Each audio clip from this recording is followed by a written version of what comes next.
Hello, everyone, and welcome back to the summit. My name is Alexis Moore, and I am very excited to be here today with Marianne Williamson. For more than 4 decades, Marianne Williamson has been a leader of spiritually progressive circles.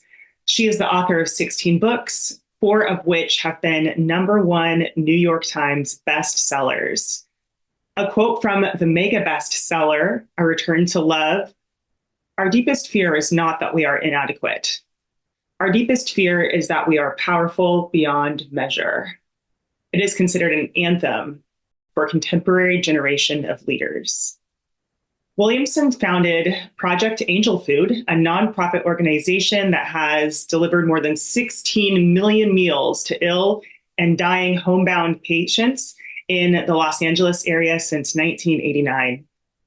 The group was created to help people suffering from the ravages of HIV and AIDS.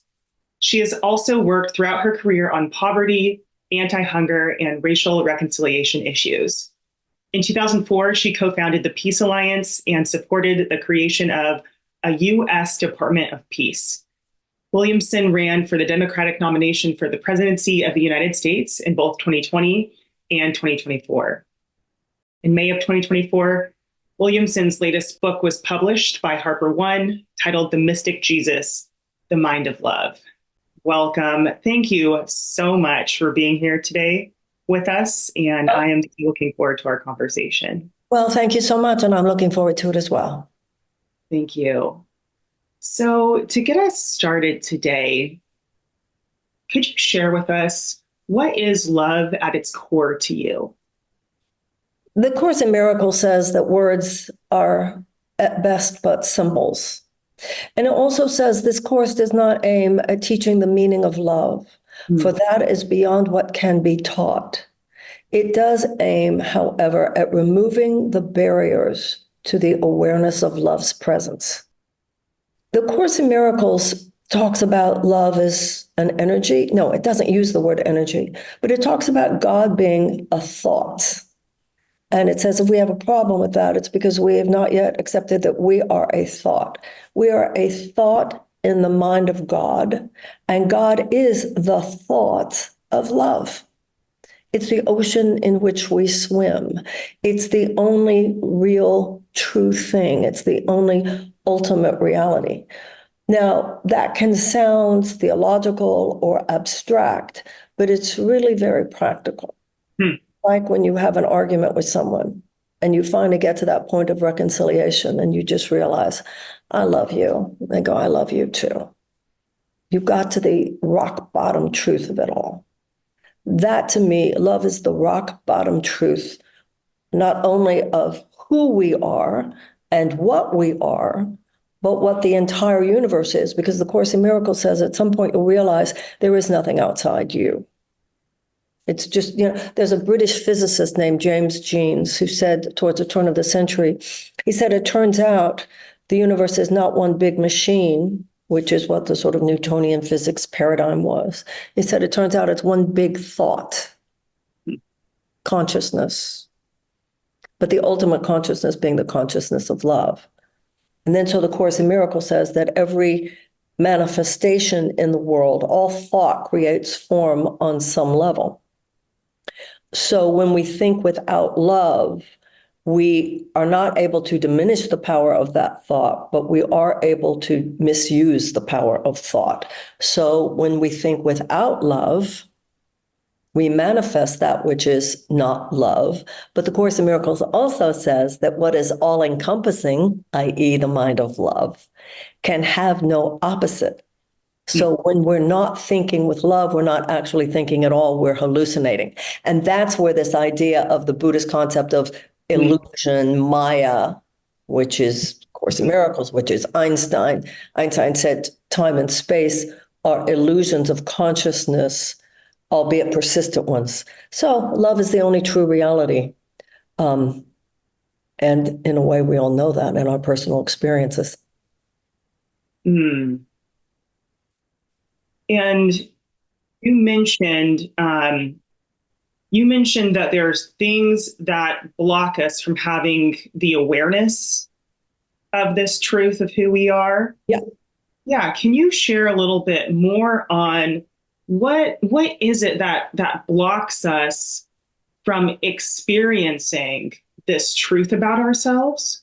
Judgment, Mm-hmm. attack, and defense. You should have Mm-hmm. called me when you said you were going to call me. You should have been nicer. You should agree with me. Whatever it is that my mind, Mm-hmm.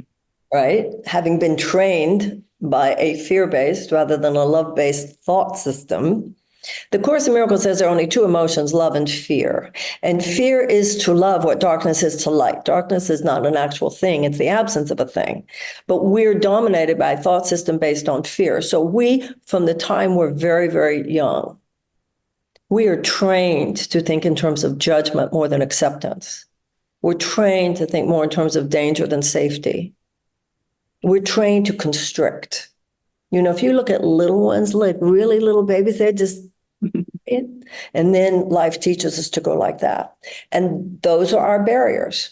It's not safe to love you at this moment. It's always a situation, if you look at your own mind, it's a place where, for whatever reason, for whatever trigger, for whatever mental training, I don't see in that moment how to love you, affirm you, and bless you, and still get my needs met. Mm. I subconsciously think if I love you right now, you'll take advantage of me. If I love you right now, I'm condoning bad behavior. Mm-hmm. If I love you right now, I won't get what I need, whatever it is. Those barriers are always thoughts. And that piece that you mentioned about if I love you, then I'm condoning that behavior. And in my experience, I'll just bring it into the I. It's like so for one, I have experienced what you're describing, which is like, okay, if I'm in a conflict with someone and then we get to the point of reconciliation, of course, I feel the release and the truth of the love that's there once we've been able to talk things out and gotten into a vulnerable space. And so I experienced that. I've experienced that. And then at the same time, the challenge can be to going straight to forgiveness, this sense that, okay, well, if I forgive someone who I feel like has wronged me in some way, then I'm condoning what they've done and I'm agreeing with what they've done. And so how to move past that? Well, when those situations occur, you go inside, and they're one of two categories. One is lighten up and get over yourself. Let this pass. Mm-hmm. The other category is no, this is important, and this has to be talked through. However, if you talk through it right now, the consciousness you're in, you are going to just perpetuate the cycle of suffering because you're either going to defend, which is an attack, or attack back. So you go into, that's where you go to God, you go to divine alchemy, you allow yourself to find that sweet spot where you're not attacking. You know, it's nonviolent communication. It's the difference between when you did that, you made me feel like, Mm-hmm. or, you know, when that was said, I felt as though one will be taken as an attack by the other person. The other could be taken as a sharing. But that's not just behavioral change. You have to really get there in your heart. So sometimes things must be said, but it's how they are said and who you are when you say them, because everything we do is infused with the consciousness with which we do it. Wow. The Course in Miracles says, do you prefer to be right or to be happy? I think that this is sometimes particularly difficult for women because we go through a phase in our lives where, okay, am I going to eat my truth here? And more of us are not willing to do that anymore. Our mothers did it, our grandmothers did it, our great grandmothers did it. All right, okay. And yet it's like when you turn on a bathtub that hasn't been turned on in a long time. And instead of just coming out in a nice flow, it spurts out, all this brown water. And then you have to just let it go for a few seconds and it'll come out smoothly. So our process tends to be the ancient training of just eat it, eat it, eat it. But at first, we're not willing to eat it, and it's and we come out with it with anger. Mm-hmm. I will not be treated this way, right? And then the personal growth element is you get to the point where, no, something needs to be said here. And this is not to be not spoken to, but it will be spoken to with respect and with kindness. The Course in Miracles says, if you're attacking or judging another person, you're wrong, even if you're right. And yeah, I know. So you're wrong then, even if you're right. And then also, there's a line, we all know the line from the Bible, vengeance is mine, saith the Lord. What that means is the balancing that has to be done here will be done. That person, if that person is messing with you, they're going to have to deal with the karma of that. But the retribution cannot be delivered by you, or else you get caught in the cycle. And it won't, and in God, it won't be retribution, but it will be balancing. So it's always about finding that sweet spot. That's why the Course in Miracles says the primary responsibility of the miracle worker is to accept the atonement for himself, the atonement being the correction of our own perception. So it's always about saying, I'm angered by this. Mm-hmm. I am triggered by this. I am hurt by this. I'm humiliated by this. I'm embarrassed by this. I'm whatever. I am willing to see this differently. Now, this is the symbolic 3 days between the crucifixion and the resurrection. This is the symbolic 40 years between slavery and promised land. It takes time for all this to recalibrate. Then when you're there and the universe is going to provide the perfect moment, if there's something that needs to be said, you'll say it, but you'll say it in a way that opens the space for a miracle rather than further attack and defense. How do we know if we're at a point where it is a time to then come and speak and say something? There's an interesting thing in the Course in Miracles where it says, you're there because you feel peace. Okay. If you're in... And that's what's so dangerous about social media, because we have the capacity to text them right now.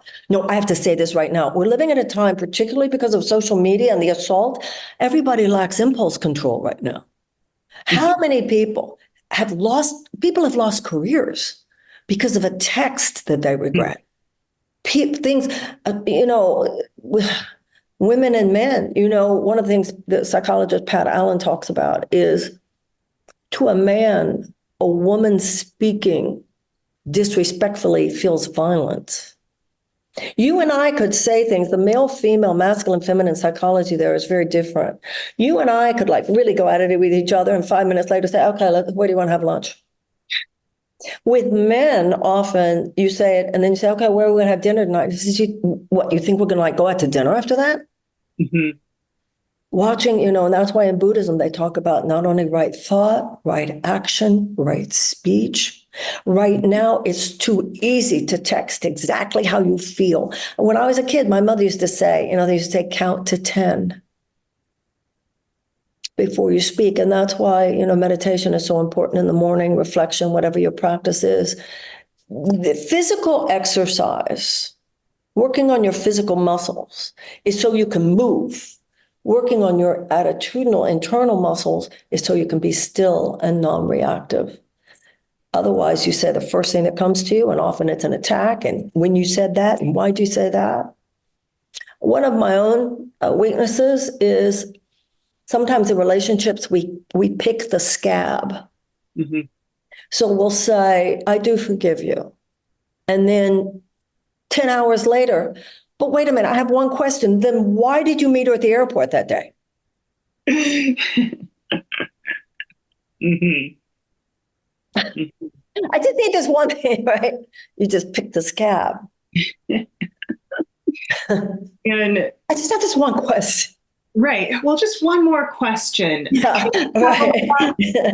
And that brings up another question for me, which is like, oh, okay, can we trick ourselves into believing we're at peace? When we're talking about, oh, when is it time to come back and say I something? know for myself, when Mm-hmm. I'm in that space, which by the way is insane. Mm-hmm. Okay. When I'm in that space, if you were to say to me, Marianne, you're not at peace, I would say, this is not about peace. Okay. This is about my needing to say what needs to be said. Right. If you said to me, Marianne, in your book, it says forgiveness. I don't care what the book says. You go into a place where your ego overrides. Yeah. And that's why, once again, why meditation in the morning is so important. If you, and because the way we're living today, we're so assaulted by this ADD producing lack of impulse control stimulus. And if you wake up in the morning and you go immediately to all that and you download the consciousness of the world, which is constant this is why we become such a mean society. It puts everybody in a foul mood. Mm-hmm. But if you ground yourself that morning, I'm not saying that we'll never fall off the spiritual wagon the rest of the day, although the chances are decreased that we will fall off. The chances are it will be a less dramatic fall, and the chances are that you'll catch yourself faster and you make it right. And that's why you get to the point, the Course in Miracles says you become generous out of self-interest. Once you know that all Mm-hmm. thought creates form on some level, you want to discipline yourself more. You know, if I don't meditate this morning, I could be of harm to myself or others, because you realize how powerful every thought, every action is. Words can really harm relationships. Mm-hmm. And so, this brings me to, your new book that you have out called The Mystic Jesus. I'm curious, what inspired you to write this book? Well, this is the first book I've written where the publisher contacted me Mm. and said, in the publishing world, there's a lot of requests for books about Jesus that are not specifically within the context of Christianity. And because I'm a student of A Course in Miracles and I've written books about the Course in Miracles, the Course is a Christ-centered teaching, but it is not a religion. There is no dogma. There's no doctrine. And even though Jesus is seen as the author, the Course in Miracles says whether you believe that or not doesn't matter. This is not about believing in him. It's about believing in one another. So if you practice the principles, it doesn't even matter where you think they came from. If you practice the principles, they will work. If I do Pilates, I may or may not know that Joseph Pilates invented that system. But if I do the exercises, they will work. You could do the 12 steps of Alcoholics Anonymous. You may or may not know anything about Bill Wilson, but if you know those principles, they'll work. So in the Course in Miracles, Jesus is seen as an internal teacher. He's seen as an evolutionary elder brother. Now, I'm Jewish. So when I started reading A Course in Miracles, well, first of all, when I first saw the book, the Christian terminology was, I thought, oh, even though I'd studied a lot of Christian theology in college, this was in my personal life. And I thought, oh, we don't read that. Then when I looked at it again, these terms are used in such psychotherapeutic ways. And it was really wonderful for me that I didn't have any preconceived notions. All that my mother ever told me when we were kids, she would say, honey, that's not the book we read. We read the other one. And the only thing my mother ever said about Jesus, I don't know where she got this, when I was a kid, I remember her saying more than once, I think he was polite. Which is particularly hilarious because actually there's some scenes where he get, but that's what I was, so I had nothing. What I found, however, when I started reading the Course in Miracles was how many people who were Christian had a lot more to get over. I was just learning new concepts. They were unlearning a lot of concepts and getting over some ambivalence and stuff that I didn't have. So I feel blessed by the fact that that filter did not exist for me before. Yeah. Mm. Easier Yeah. to love him when you don't associate him with. And also as a Jew, because I think a lot of Jews are like, whoa, is this Christianity? Not only do you realize, no, this is not a religion. The Course in Miracles says its practitioners come from all religions and no religion, but also I've never felt a pull away from my own religion. Mm. And one thing that you mentioned is the practice of the principles. And in the book, you explore Jesus's role as a teacher of love. So, can you share with us what are some of the principles that Jesus practices that when we practice those same principles, then we can experience that we can have an experience of living love? So you and I discussed a couple minutes ago Mm-hmm. the idea that this world as we know it is dominated by a thought system based on fear. And from a very early age, we instinctively go for the unnatural thought. Unnatural, i.e., loveless thinking, often feels natural to us. And natural, i.e., loving thought, doesn't feel natural. That's why sometimes you'll say, well, I just don't feel very loving right now. Well, that's fine, but you might want to go in and recalibrate and alchemize that if you really want an effect in your life that's going to work for you. So the Course in Miracles says that the moment millions of years ago in time as we know it, that the first non-loving thought was thought. God created, God having an answer to every problem the moment the problem occurs, created in the consciousness of humanity. That's a mind blower right there, that it would refer to humanity millions of years ago. Hello. I know, there's so many like, well, what? Okay. Place within our minds an eternal communication link between the love that is who we are and this separation, this disconnection that occurs, casting, that's what it means to be cast out of the garden. We thought a non-loving thought, and because all thought is powerful, as soon as you thought a non-loving thought, you cast yourself into this parallel universe, which is actually just a hallucination since only love is real, but it feels as real. It's an illusion, but it feels as real. Okay, so the Course in Miracles says that in that moment, God couldn't force you back to love because love does not force. But in that moment, there was created an alternative, a constant, like a rope through which you can reach for, and it'll help you escape. In fact, it will always be there to help you escape your insanity.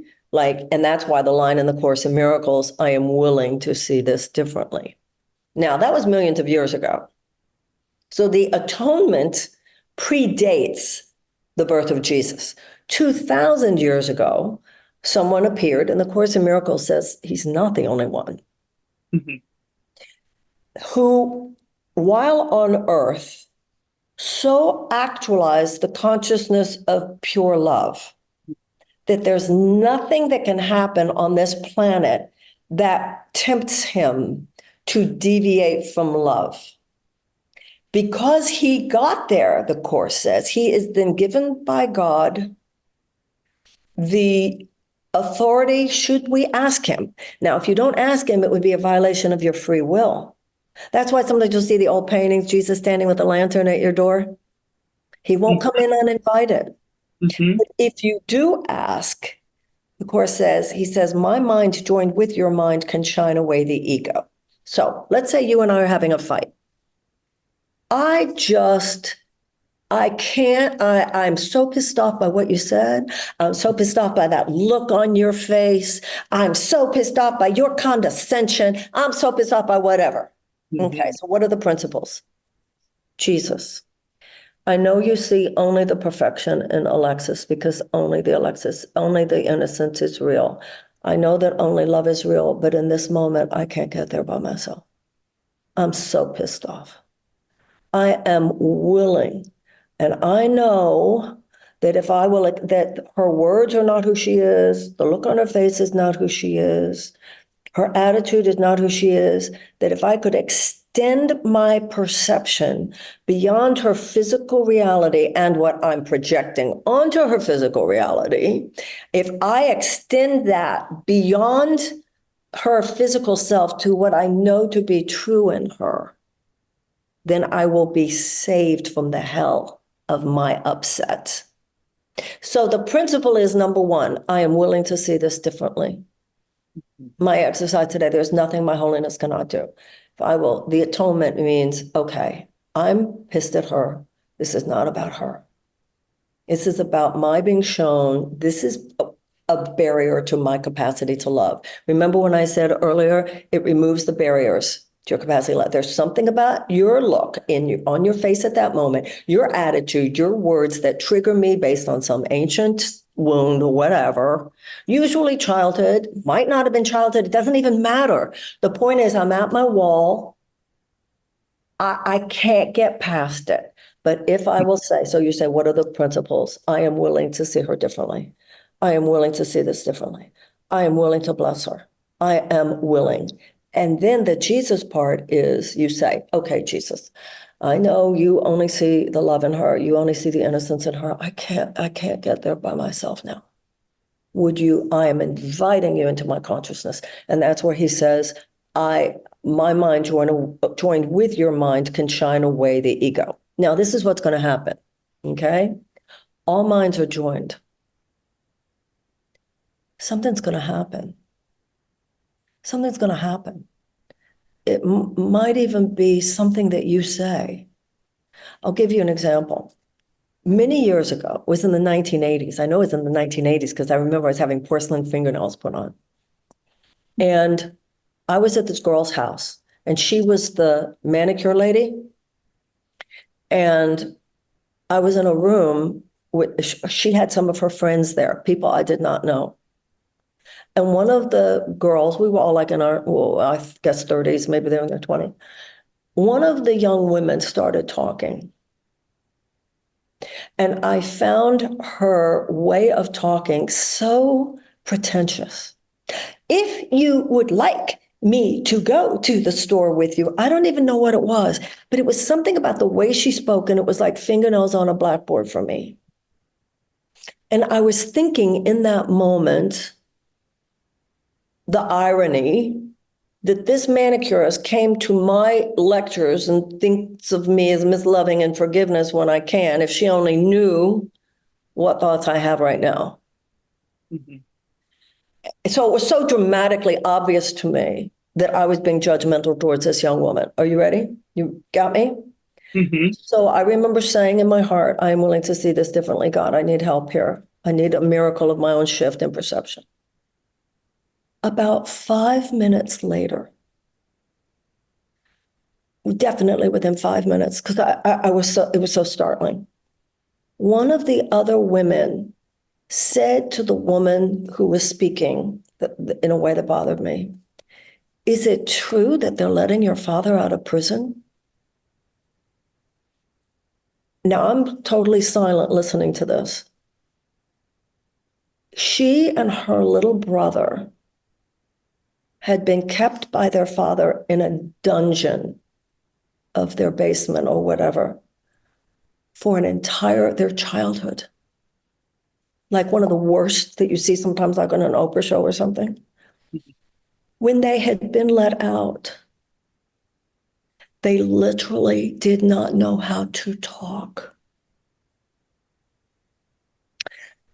So her speech and way of speaking that 5 minutes before had brought up in me such judgment now brought up in me such admiration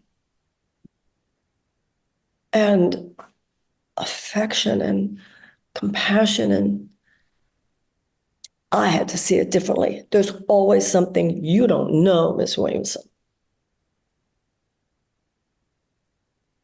But I And, had to ask. It would have been a violation of my free will if I just wanted to stay with it. That's the principle. I am willing to see this differently. and that's what you describe as a miracle in. Mhm. The miracle was shifted on the causal level. Thought is cause, effects in our life. That's what everybody gets now. It's like what's happening out there is like a screen onto which are projected our thoughts. We keep trying to change the plot of the movie by going up to the screen, but it's all here. And that's where the miracle happens. But it was fascinating to me. The Course in Miracles says, once you invite that in, the Holy Spirit is authorized Mm. to give you whatever you need to support your change in perception. So it's so fascinating. As soon as I said that, it was like the universe went, Okay. and the next thing you know, somebody's saying, is it true they're letting your, that's exactly what I needed to hear in that moment. Right. And so it sounds like within that, then you had to be paying attention to notice, oh, there was a response to what I just requested in my mind. There was actually a response. So it's like, that seems like a little shift in perspective to me because that's not seeing it as random, like, oh, surprise, surprise. And you mentioned willingness earlier. So it sounds like there was first, okay, a belief. First, there's a belief that if I ask for this help, there will be a response, or there can be a response. And That's so, and then I have to be willing in the moment to actually ask and practice. So I have to have some kind of faith so I can do the action, but then I have to pay attention to see there was a response. It's not random. And then it turns to an experience. well, it's interesting though, because the universe will make it as loud as it needs to be Sure. for you. I also think it's interesting that if I hadn't been with that woman who was doing my nails, I might not have been hit by what a hypocrite you are, Williamson. I might not have been stopped by it. Sure. I mean, I wanted to say thank you for sharing that story. It's like such a relief to hear you share it because that that really helps demonstrate like, okay, wow, this is about willingness and practice. This is not about, being perfect or like, oh, okay, I'm just like this. It's almost like, oh, okay, that's not real. You're shown lessons. I mean, the universe is always like that. You think you're doing so well, you think you're doing so well. Oh, can you take that? I'm being Right. really forgiving. I'm being really forgiving. Oh, look what they just did. So in your book, you share, there's a couple things that I wrote down. I just want to bring into this conversation, which one of those was our good intentions are not enough, but our willingness is everything. That's a line from the Course in Miracles. And Mm, that's really, if it had just been my good intentions, I couldn't have gotten over it. It's like the fictional conversation between you and me. I can have the best intentions, but if you're triggering me on some wound, it's not about fixing things, it's about working miracles. And for that, you need a willingness. And that's where the whole Jesus thing becomes very interesting. You say, I can't do this by myself. I mean, that's like AA, you get past thinking you can do this. This is unmanageable. I need help here. I need a power that can do for me what I cannot do for myself. right. And so continuing with like practicing the principles, Mhm. then it's so funny because what I have written down out of your book, when we are willing to forgive, be merciful, be gentle, be kind, then we are allowing our lives to be channels for his appearance, um, the appearance of Jesus, the appearance of love is my interpretation of that. And why I'm laughing is because when I read these words, be willing to forgive. So be willing to be merciful, be willing to be gentle, be kind. In that story that you provided, then you had some willingness to be gentle, to be kind. You ask for help. So that sounds like kindness towards yourself and towards the other person. And the reason that I'm laughing is because of the simplicity within it. Well, remember, she hadn't done anything to me. This was just about getting over a judgmental thought. Mm-hmm. Forgiveness ones that are so hard is when someone hurt you. Mm. Okay? Someone hurt you. And that's a process. And that goes back to 3 days between the crucifixion and the resurrection. Remember, I just ran for president. You were lied about in front of the whole world. Mm. Character assassination, lies, smears, psyops, abuse. But if I speak to that from any place that's victimy, bitter, then you just look pathetic. So you have to go through the process. Like there's one man who I believe should be called out, but I'm not going to do it until Mm. all personal bitterness is drained from my heart. Mm. And I'm simply saying it because women need to say this. So it is, forgiveness is sometimes like your emotional body can be bruised, just like your physical body can be bruised. If you're in a car accident and then it's going to take time for your body to heal. Sometimes it takes time for your soul to heal. And until the recalibration has occurred, best to keep your mouth shut. Otherwise, you just stay on the wheel of suffering, as Buddha would say it. Okay. Okay. So when I act before my spirit is at peace and that bitterness is drained out, I'm actually going to intentionally continue perpetuating that same cycle. Let me give you an example, and I use this one in the book too. There was a woman, this was in Los Angeles many years ago, and she had an illness, and she came to my lectures, and I had visited with her and spent time with her. And she did a one-woman show. And I went, it was on an afternoon, I guess Saturday or Sunday afternoon, and I went with a friend to see her one-woman show. And in the one-woman show, she made a snarky comment about me. And I was really like, what? Like she made some comment like, we know how Marianne is, or something like that, in front of all these people. And then she made this really nice comment about Michael Beckwith. The guy was good. And I was so hurt. And I walked out of there kind of shocked. And, this was in public, right? I walked out of there shocked. And the man who was with me, a friend who was with me, is a therapist and a Course in Miracles student.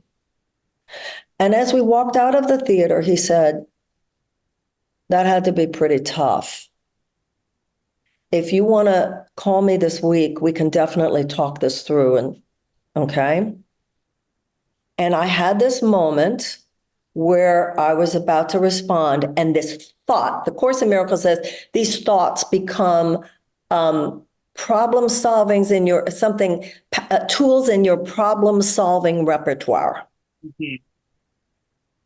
And the thought was, the Christ in you cannot be crucified. So the Course in Miracles says the Christ is the real you, the love in you, beyond your physical self, beyond your personality, beyond any incarnation, your real self. The Course in Miracles says you were not created to be at the effect of lovelessness in yourself or in any others. So the real you is unaffected by what she said. Only your ego can be upset. Oh, And what I got in this moment was, okay, Marianne, you can milk this. You can get up on the cross. Oh, what she did to me. I've been such a nice friend to her. And look what she did to me. And I can even go process it with someone and go, yeah, I mean, I was really traumatized in that moment, blah, blah, blah. Or you can get the Christ in me cannot be crucified. And I just had that thought. But you had mentioned before, you don't want to pour pink paint over it and pretend it didn't happen. So let me tell you what, so I had that thought, I put it in God's hands, and I said to my friend, I need to go back in the theater because I need to go to the ladies' room. I go back into the theater to go to the ladies' room, and I see this woman I hadn't seen in years. And she's Marianne. I said, hi, how are you? Blah, blah, blah. She said, what are you doing here? I said, I came to see the show. She said, really? I produced it. Did you like it? Now, I had already had that thought, and I said, well, notice if I come from, no, I thought it was really bitchy what she said about me. I was already in that. I said, actually, I was really hurt. hmm. I was really hurt by that line that she said about me. And the woman who's a producer said, yeah, I thought it was harsh. I told her, I told her I thought that was a rough one. And she kept it. I said, what do you think I should do about it? And she said, why don't you write her an email? Now, remember I told you there are two categories, get over yourself versus no, something has to be said. Mm-hmm. So I started writing her an email. But I remember I kept reading it to my friend Richard. Is it there yet? Is it there yet? Is it there yet? It wasn't ready to send until there was no barb, no victiming, no attack back. And sometimes you just read them to your friends. Am I there yet? Oh my gosh. Right? Finally, okay to send. Wow. She wrote back. She apologized. She took out the line. Can I can I ask you what the time frame of that was from when you were writing those and asking if it's there yet to when you actually decided to send the email? Probably within an hour or two. Oh, okay. I mean, it was like, he'd say, oh, just a little bit of anytime you're defending, if I say to you, this is how the course sees it. If I believe, everything is belief. If I believe that what you did to me could harm me, then to that extent, I will be harmed in my experience. Hmm. The issue, the miracle, and it's not easy living in this world, is to know this is what the introduction to the course says, only love is real, nothing else exists. But it's hard. I'm not saying any of this like it's always easy, but we are delivered by those principles immediately. But it's just, you have to be reminded, I'm willing to see this differently. I'm going, listen, I ran for president and first of all, I think in a situation like that, people watch how you fail. Hmm. When you're in a public situation, people can feel it and they can see it. And hey, I could become bitter. I could constrict. I could be, they were mean to me. You're a choice. Or you can say, I heard a long time, that's a cliche. You can be bitter or you can be better. But it's a process. It's a process. And I'm in that process right now. To forgive yourself and others that's a pretty big one I took on some subconscious level. And um, in the book, you kind of give this metaphor or comparison where you talk about strengthening the body, and then you talk about building spiritual muscle, Your attitudinal muscles. attitudinal muscles. And so, with these principles that we're discussing, and correct me if I'm wrong here, but when I'm reading about forgiveness, being merciful, gentle, being kind as practices. So I'm the way I'm taking it in is, okay, these are things that as I practice them, and there's these small moments of practice, then these qualities slowly develop. That's So exactly right. They're the little ones, and then can you take on that big one? right, and so hearing what you're describing on this scale that you're now describing, the the scale that you're doing this work on, it's massive. It's like kind of the biggest that we can imagine. And it's like, okay, that's spiritual, that's that attitudinal muscles that have been strengthened in so many little moments over the course of time to be able to now get even stronger with the new conditions that are Hopefully, present. that's theoretically the case. Theoretically, if I stay in that space, then this will make me a smarter person, a better person. I mean, that's always the key is, dear God, may what I just went through make me a better person. Mm, Because everything you go through is either, everything we go through, the Course in Miracles says is a lesson faithfully rehearsed. The Course says we all have an individual curriculum, mhm, every relationship, every situation. In situations where you've done it right in life, every situation gives you the opportunity to do it even better and enjoy it even more. But mm, it also provides you the temptation to either repeat the weakness from the past or fall down. That's one of the things I'm having a hard time forgiving myself for in the campaign, is that I allowed myself to be played in certain ways that I thought had evolved beyond. So it's never just having to forgive the thief. It's having to forgive yourself for having opened up the door and opened up the window to allow the thief in. The Course in Miracles says, if you don't take 100% responsibility for your life experience, 100%, then you will pay a very high price. Your price is that you won't be able to change it. People used to come to me for counseling all the time and say things like, well, it's 90% his fault. And I'd say, well, we're here to discuss the 10%. mm. Or even if it was 100%, someone really terribly abused you, you're still responsible for where you're going to go with that in your life. Are you going to let that define you? Are you going to let that be the victimization that becomes your calling card? So it's always up to us. But this is a lot of inner work we have to do, and it takes time, and it takes quiet, and it takes time and quiet and willingness.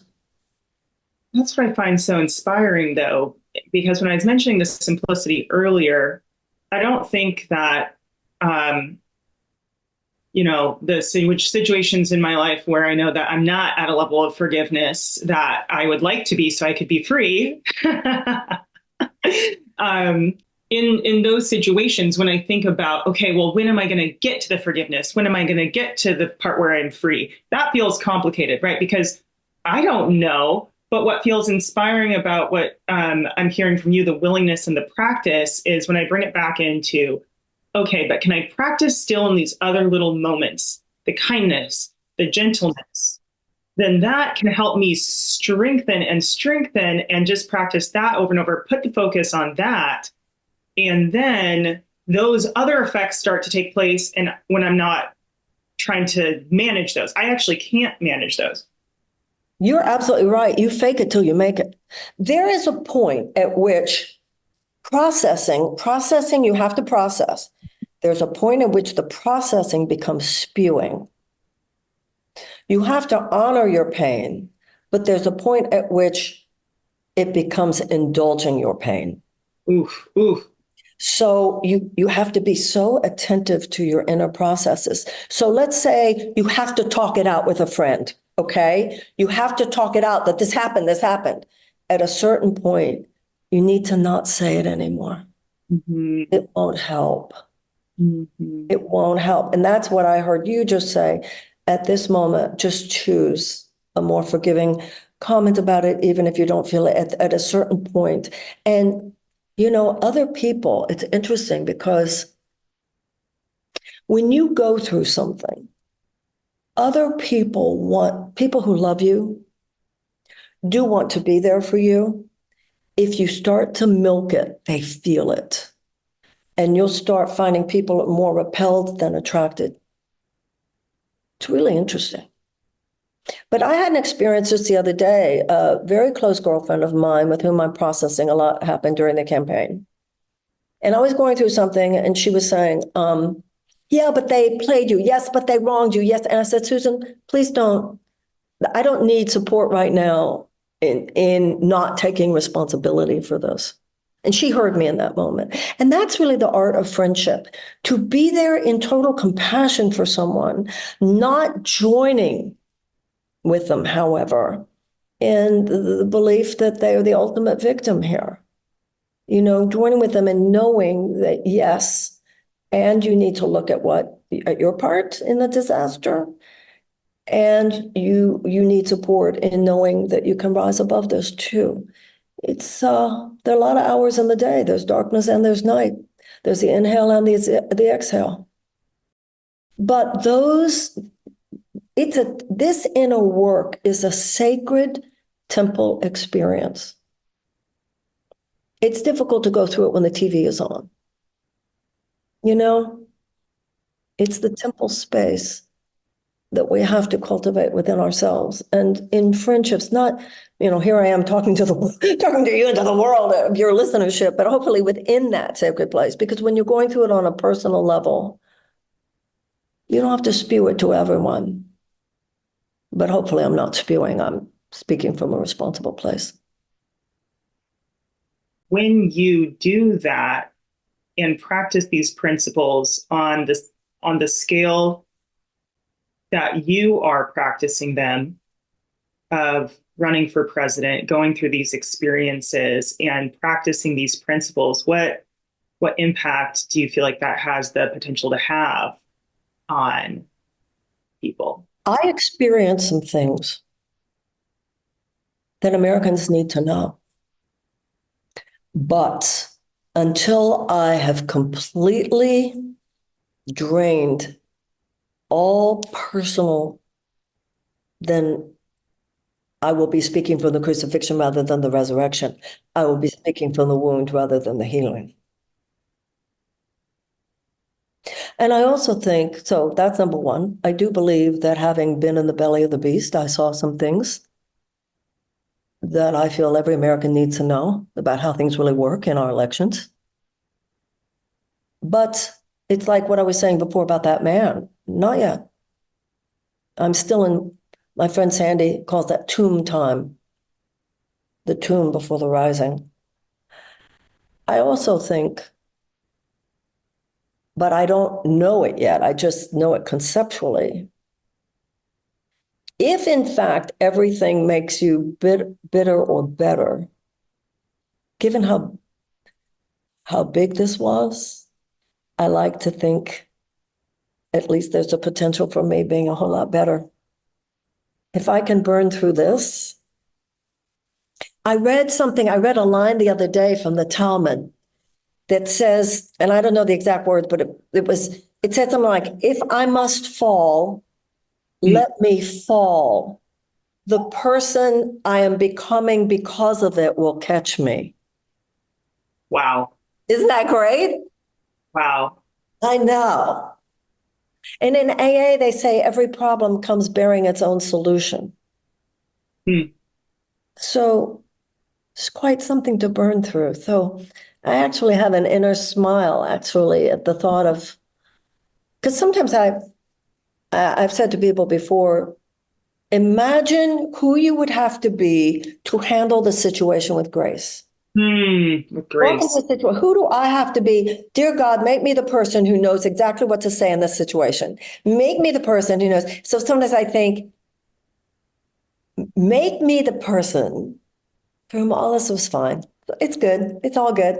I'm not quite there, but when I think of that Marianne for whom it's all good. It's all good. It's all good. It excites me, and I actually think, I'm on the highway. And I can feel that inner smile, and I can feel that excitement. And it just sounds like the term that's coming to mind is like, oh, this is like what a labor of love looks like. This sounds like a labor. You're laboring this better version of yourself. Right. But that's so loving. Yourself. Wow. Man, have a million more things I want to talk to you about, but we have come to our last couple of minutes. So as we finish up, is there anything else you'd like to share with our audience or just leave them with on our theme today about what is love? I think the kind of people who would be listening to this program, we've come to a point in the culture. Enough of us have read the books. Enough of us have listened to the tapes. Enough of us get the basic points now. I think we're entering an age of application. And we don't need more data collection. We don't need more data analysis. We need more courage. Mm. And I think we're living at a point on the planet where to really stand up for love, you can't, given how the world is now organizing itself, to really stand up for love in the public sphere is to exit one's comfort zone. Mm. And if we only make all this love stuff about our individual lives only, but not about the kids on the other side of town or the other side of the world. One of my favorite quotes is from Martin Luther King, where he said, "Any religion that purports to care about the soul of a man, but does not address the economic conditions that shackle him or the social conditions that damn him, is a moribund religion awaiting burial."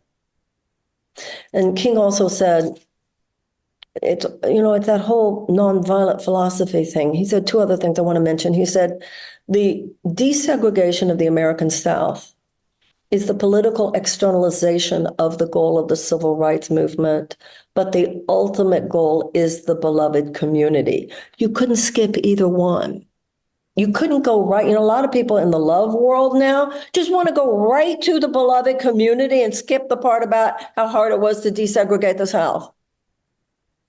And those who want to just do the desegregate the South, but don't see the establishment of the love thing, don't understand if it's not segregation, it'll be something else next. Mm. That's why Martin Luther King said we need quantitative changes in our circumstances and qualitative shifts in our souls. So I think asking where is the love and how do we get to it in terms of our personal lives, it's very important the way you and I have been talking about now.